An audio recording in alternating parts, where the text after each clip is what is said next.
안녕하세요. 현재 지방에 거주 중인 올해 33 여자입니다.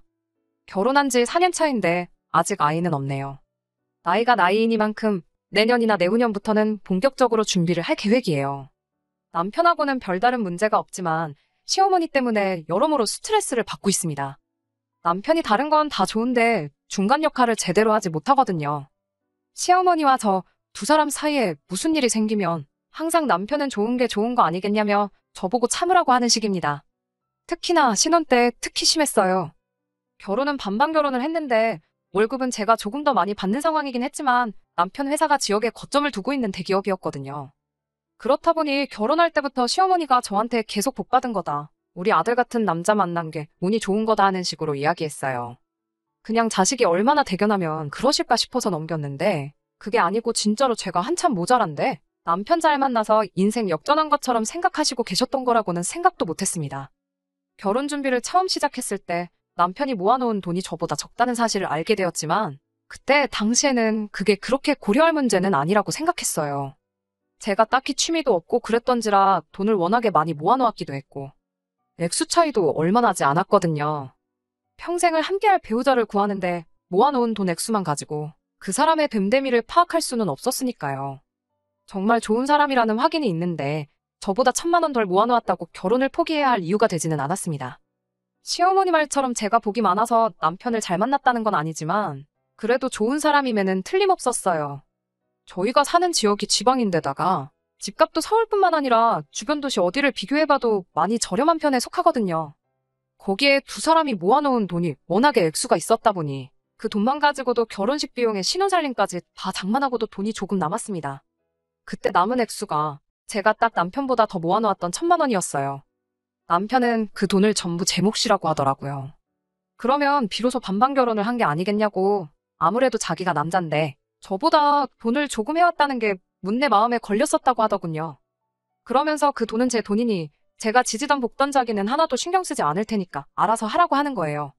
저보다 덜 해왔다는 자존심 때문에 그런 걸 수도 있겠지만 애초에 결혼하면 각자 생활비나 고정지출에 대해서는 절반씩 내기로 했고 용돈이나 저축은 알아서 하기로 했었거든요. 대신 나중에 다른 이야기가 나오지 않게 서로가 원할 때는 각자의 통장 내역을 얼마든지 투명하게 공개를 하자고 약속을 했던 터라 서로 생활비하고 남은 돈을 허투루 쓰지 않을 사람이라는 걸 믿었기에 그게 그렇게 큰 문제는 되지 않았습니다. 돈 관리를 알아서 하기로 했으니 그 1,000만 원 또한 제가 알아서 하기로 했는데 제가 그동안 통장에 돈만 집어넣을 줄만 알았지 어디 굴려본 적은 따로 없던지라 그냥 제가 쓰는 핸드폰 회사 주식을 사서 묶어뒀어요.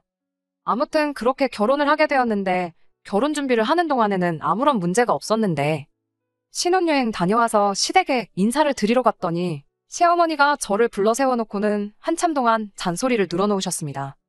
주된 내용은 앞서 말한 그런 것들이었어요. 우리 아들 같은 남자랑 결혼한 제가 운이 좋은 거다 하는 식의 이야기들이요. 그냥 내내 하면서 듣고 있었는데 나중에 가서는 그게 잔소리로 바뀌더군요.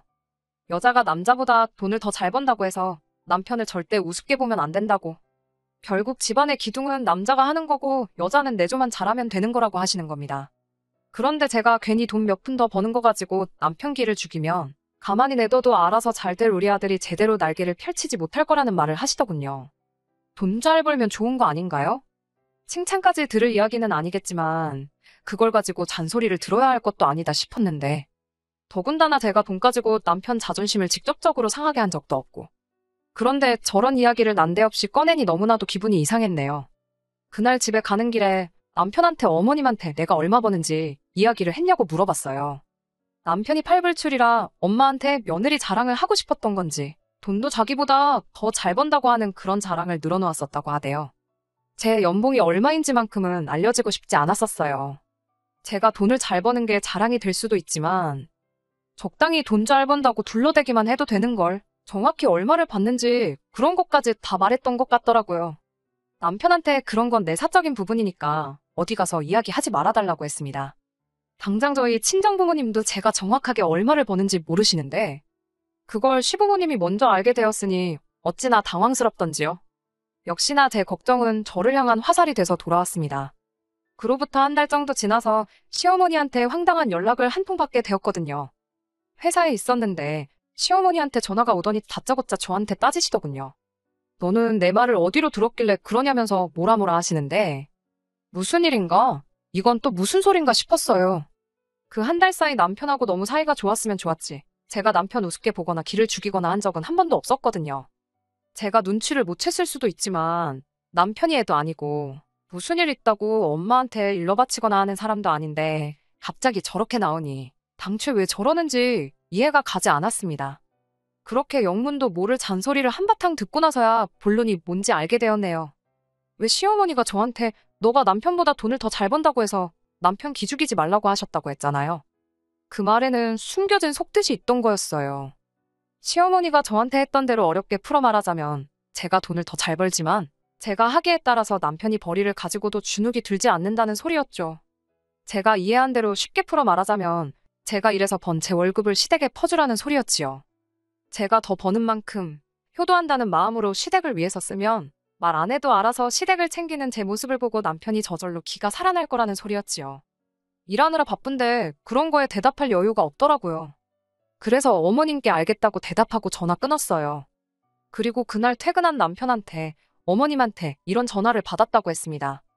남편은 어머니가 진짜 그러셨냐며 겉으로는 저한테 스트레스 받았겠구나 하면서 걱정스레 말을 걸어왔는데 신혼 한 달 차이기도 했고 그때는 솔직히 남편이 단호하게 어머님께 그런 전화 하지 마시라고 이야기해주길 바랬습니다만 제 기대와는 달리 남편은 어쩔 줄을 몰라 하면서 전화기를 들었다 놓았다 하며 제 눈치만 살살 보더라고요. 그러다 결국엔 저한테 당신이 좀 참으면 안 되냐고 말을 하는 겁니다. 참았으니까 지금 당신하고 이 이야기 하고 있는 거 아니겠냐고. 거기서 안 참았으면 이미 시어머니랑 전화로 대판 싸웠을 거 모르냐고 이야기했더니 자기가 말하는 참으라는 건 그냥 시어머니 말을 한 귀로 듣고 한 귀로 흘리라는 이야기였어요. 남편이 하는 말은 며느리와 시어머니 사이에 있던 일이니 자기가 아들의 입장에서도 남편 된 입장에서도 누구 편을 들기 곤란하다는 거예요. 자기가 중간에서 나서면 어머님이 제가 사소한 것들까지 다 남편한테 말을 전하는 얌체 같은 며느리로 보지 않겠냐며 이런 경우에는 자기가 나서지 않고 조용히 지나가면 되는 거 아니겠냐는 겁니다. 괜히 자기가 말 한마디 꺼냈다가 어머님이랑 제 사이가 더 안 좋아질 거 아니냐고 하는데 남편한테 어머님하고 저 사이에 있는 그런 상황을 정리하는 게 남편인 당신이 해야 할 일이라고 했어요. 어려운 일 아니지 않냐고. 제가 벌어오는 돈 가지고 시댁에 가져다 바친다고 해서 자기가 기가 살고 그러는 거 아니라고. 그러니까 저한테 부담 주지 말라고 한마디만 하면 되는 거 아니냐 했더니 저는 어머님 성격이 어떤지 모르니까 할 수 있는 소리라면서 괜히 그런 소리 하면 긁어부스럼이라고 할 필요가 없다고 하는 겁니다. 자기는 평생을 어머님 밑에서 커왔기 때문에 그런 소리가 씨알도 먹히지 않을 거라는 걸 알고 있다고. 괜히 저랑 어머님 사이만 더 나빠진다고 그냥 제가 참으면 다 해결될 일이라고 하는 거예요.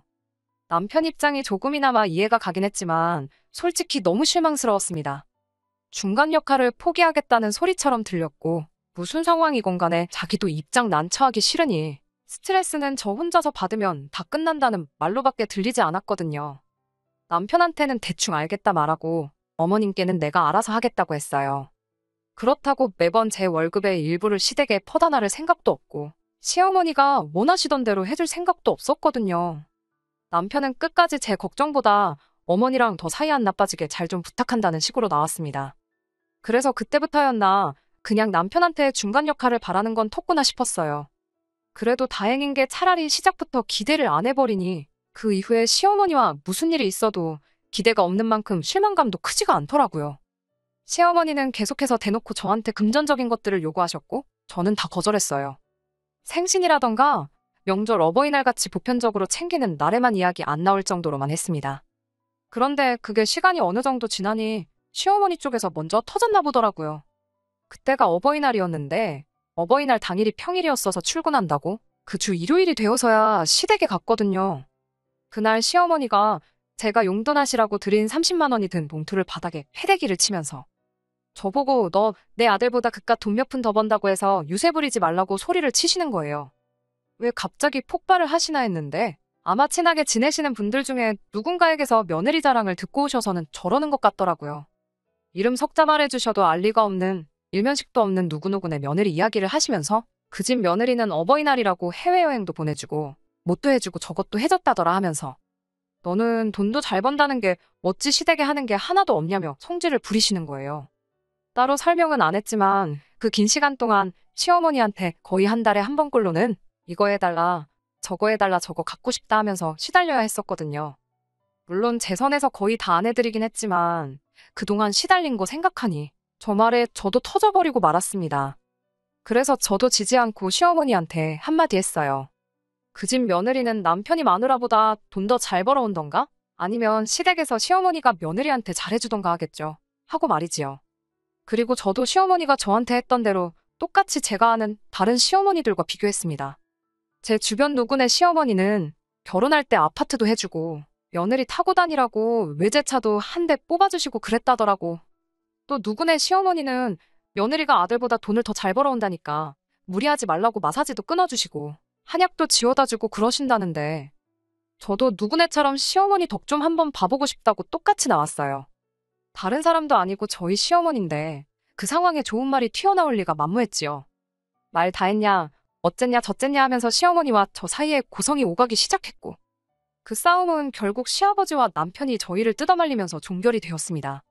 하고 싶었던 말은 다 내뱉어버렸으니 속은 후련하긴 했지만 한편으로는 다른 날도 아니고 어버이날에 그랬다는 게 너무 마음에 걸리더라고요. 그런데 그제서야 남편도 사태의 심각성을 깨달은 건지 그동안 자기가 중간 역할을 잘 못한 게 일이 이렇게 되었다며 사과를 해오더군요. 이 사람이 이제서야 어머님께 제대로 이야기를 해서 중간 역할 좀 하나 했더니 해결책이라고 내세운 게 그냥 매달 묻지도 따지지도 않고 일정 금액을 용돈으로 드리는 게 어떻냐고 하더라고요. 저희가 돈 관리를 각자 하고 있었던 상황이다 보니 제가 내켜하지 않았을 거라는 걸 알았는지 자기 월급에서만 매달 시댁에다가 50만 원씩 보내드리겠다 하더라고요. 대신 자기가 보내는 돈은 제가 보낸 걸로 이야기하겠다 하더라고요. 그러면 시어머니도 저에 대한 화가 누그러지실 거고 나아가서는 저랑 시어머니 사이에 그 어떤 부라도 생기지 않을 거라고 하는데 제 주머니에서 나가는 돈 한 푼 없지만 솔직히 내키지는 않았네요. 암만 따로 관리한다고 한들 그 주머니가 그 주머니잖아요. 저희가 각자 저금을 한다고 해서 그 돈을 가지고 각자 쓰고 싶은데 쓰자고 모으고 있는 게 아니고 결과적으로는 나중에 아이가 생기면 아이의 미래를 위한 자금, 그것 말고도 뭐 경우에 따라서는 이사도 가게 될 테고 차도 바꾸게 될 테고 앞으로 목돈 들어갈 일이 많으면 많았지 적지는 않은데 시어머니와 저 사이에서 저도 스트레스 받을 일 없고 남편도 중간에서 새우등 터질 일도 없어서 좋게야 하지만 그것 치고 매달 50만 원은 너무 비싸게 느껴졌어요. 그래서 그럴 게 아니고 그냥 매달 양가에 똑같이 30만 원씩 보내자고 했습니다. 말인즉슨 각자 부모님께 각자 효도하자고요. 결과적으로는 양가 부모님 용돈으로 남편이 제안했던 것보다 10만 원씩 더 쓰게 되는 상황이긴 했지만 친정에도 똑같이 효도하는 거라 생각하니 억울하지는 않았네요. 남편도 그 제안에 흔쾌히 동의를 했고요. 그리고 마법처럼 시어머니하고는 부딪힐 일이 사라졌습니다. 시어머니 딴에도 갖고 싶어 하던 게 30만 원보다 항상 더 비싼 것들이었지만 똥꼬집 며느리랑 싸우고 아무것도 못 받을 바에야 이게 더 낫다고 판단을 하셨나 보더라고요. 저도 매달 30만 원이면 되는 거였다 생각하니 막상 돈은 아깝지만서도 진작에 이렇게 할 걸 싶기도 했어요. 시어머니와 갈등이 사라지니 남편과도 잘 지내게 되었고 뭐 여러모로 좋은 점이 많았네요. 이제 계획한 대로 잘 먹고 잘 살면 되겠다는 게 목표였는데 세상 일이라는 게 정말 한 치 앞도 예상할 수가 없는 일 투성이더라고요. 잘 다니던 저희 회사가 문을 닫게 돼버린 거예요. 사실 코로나 때 지나오면서 그때 망하니 어쩌니 한다는 소문은 있었는데 잘 버텨냈구나 싶었거든요. 그런 회사가 하루아침에 문을 닫아버릴 거라고는 생각도 못했습니다. 그래도 크게 걱정은 없었는데 다행히 같이 일하던 사람들이 같은 업종으로 회사를 하나 차릴 거라고 그때 저도 불러주겠다 말을 했거든요. 대신 그때까지 시간이 걸리니 기다려야 했습니다. 당장 적당한 곳 찾아서 일하다가 옮겨가는 방법도 있었는데 이런 기회가 흔치 않으니 잠깐 저에게 주는 휴식이라 생각하고 지금 이 순간을 즐기려고 했어요.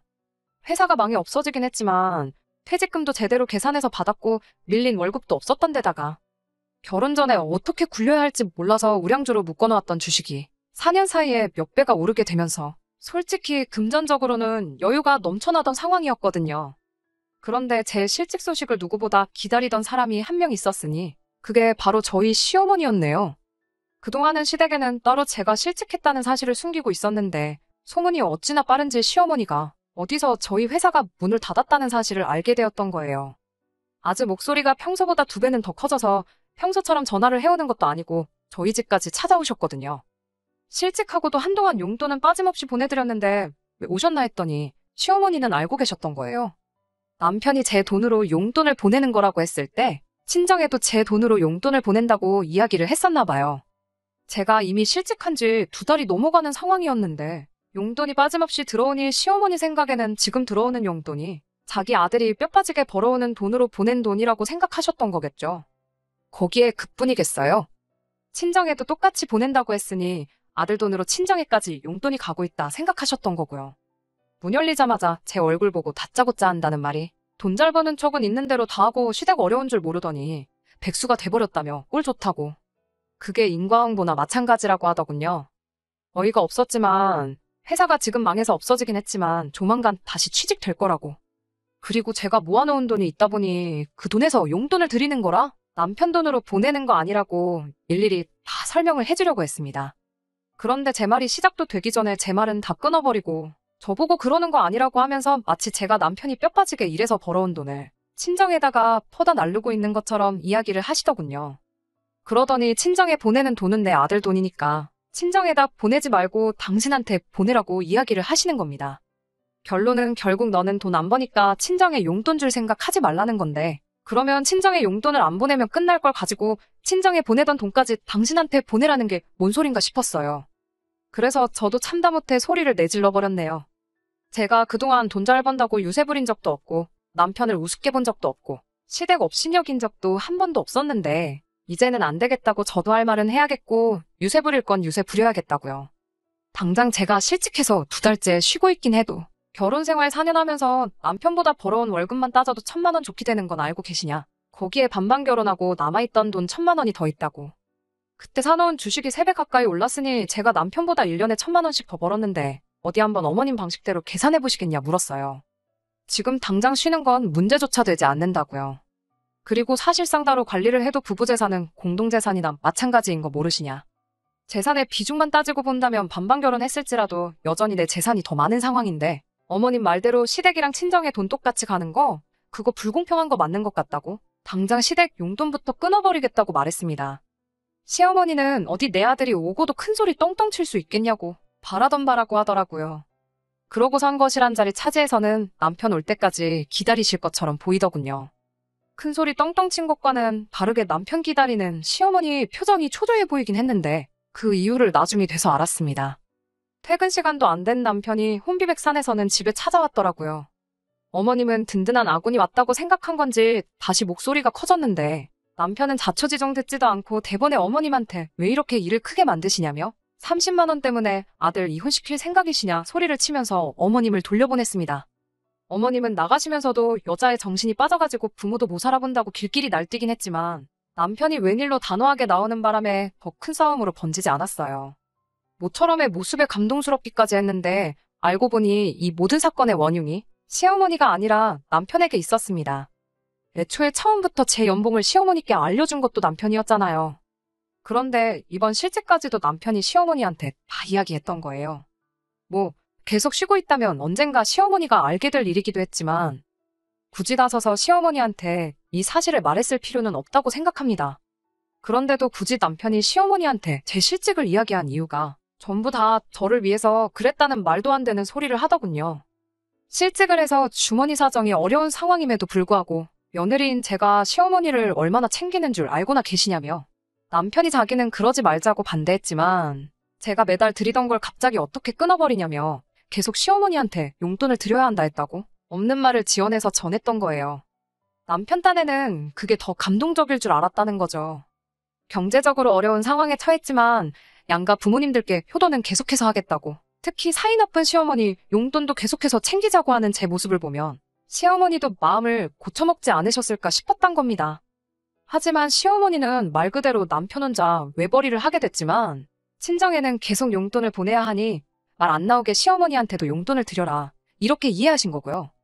아무리 생각해도 시어머니가 열받아서 저희 집에 찾아온 게 잘못됐다고 할 수가 없더라고요. 그래서 남편하고 대판 싸웠네요. 좋은 게 좋은 거라고 넘어가는 것도 모자라서 이제는 거짓말까지 해서 일을 키워버리냐고. 누가 시어머니한테 좋은 인상 심어달라고 부탁이나 했냐고.